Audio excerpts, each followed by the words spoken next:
I don't have any college training, but I met a high school teacher who one day changed my life. I was waiting on another student, and when he came in, he said to me, "Young man, go to the board and write what I'm about to tell you." And I said, I can't do that, sir. He said, "Why not?" I said, "I'm not one of your students." He said, "It doesn't matter. Follow my directions now." I said, "I can't do that, sir." He said, "Why not?" I said, "Because I'm educable mentally retarded." And he came from behind his desk and he looked at me. He said, "Don't ever say that again. Someone's opinion of you does not have to become your reality." And as he talked, my heart began to beat fast. Tears began to run down my eyes, and I was in the back just listening to him, because the speech he was giving, that speech was for me. And he said, "Les Brown," he said, "if you want to do anything worthwhile in life, you've got to be hungry." I told Mr. Washington I wanted to become a disc jockey. And so I started working to develop myself. He said, "I want you to practice every day being a disc jockey." I said, "But I don't have any job now." He said, "It doesn't matter." He said that it's better to be prepared for an opportunity and not have one than to have an opportunity and not be prepared. And as I was working to develop myself, I applied for a job as a disc jockey, WMB, on Miami Beach. I went to a guy named Milton Butterball. I said, "How you doing, Mr. Butterball? I'd like to get a job as a disc jockey." He looked at me, he said, "You have any broadcast background?" I said, "No, sir, I don't." "You have any journalism background?" I said, "No, sir, I don't." He said, "We don't have any jobs available." I said, "Yes, sir." I went back to Mr. Washington and I told him. He said, "Don't take it personally." He said, "Most people are so negative, they will have to say no 7 times before they say yes." He said, "Go back again." So I went back again. I said, "How you doing, Mr. Butterball? My name is Les Brown." He said, "I know what your name is. What do you want?" I said, "I'd like to know whether or not you have any jobs as a disc jockey, sir." He said, "Didn't I just tell you yesterday we didn't have any jobs?" I said, "Yes, sir, but I know whether or not somebody got laid off or somebody was fired, sir." He said, "No one was laid off or fired. Now get on out of here." I came back the next day like I was seeing him for the first time. I said, "Hello, Mr. Butterball, how are you?" He looked at me with rage. He said, "Go get me some coffee." I said, "Yes, sir." And I went to get him some coffee.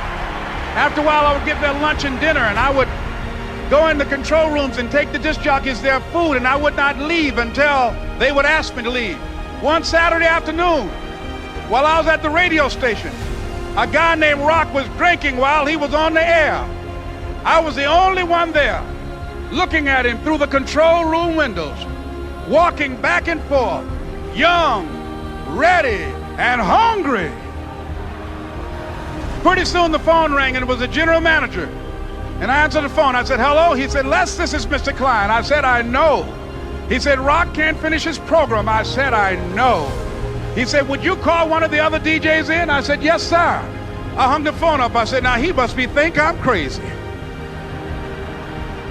I called my mom and my girlfriend Cassandra. I said, "Y'all turn up the radio and come out on the front porch. I'm about to come on the air." I waited for about 20 minutes, and I called him back. I said, "Mr. Klein, I can't find nobody." He said, "Young boy, do you know how to work the controls?" I said, "Yes, sir." He said, "Go in there and don't say nothing here." I said, "Yes, sir." I couldn't wait to get behind those controls. I put on an old Stevie Wonder record called Fingertips. I sat down behind that turntable. I said, "Look out, this is me, LB Triple P, Les Brown, your platter playing papa. There were none before me, and there will be none after me. Therefore, that makes me the one and only. Young and single and love to mingle, certified, bona fide, indubitably qualified to bring you satisfaction, a whole lot of action. Look out, baby, I'm your love man." I was hungry.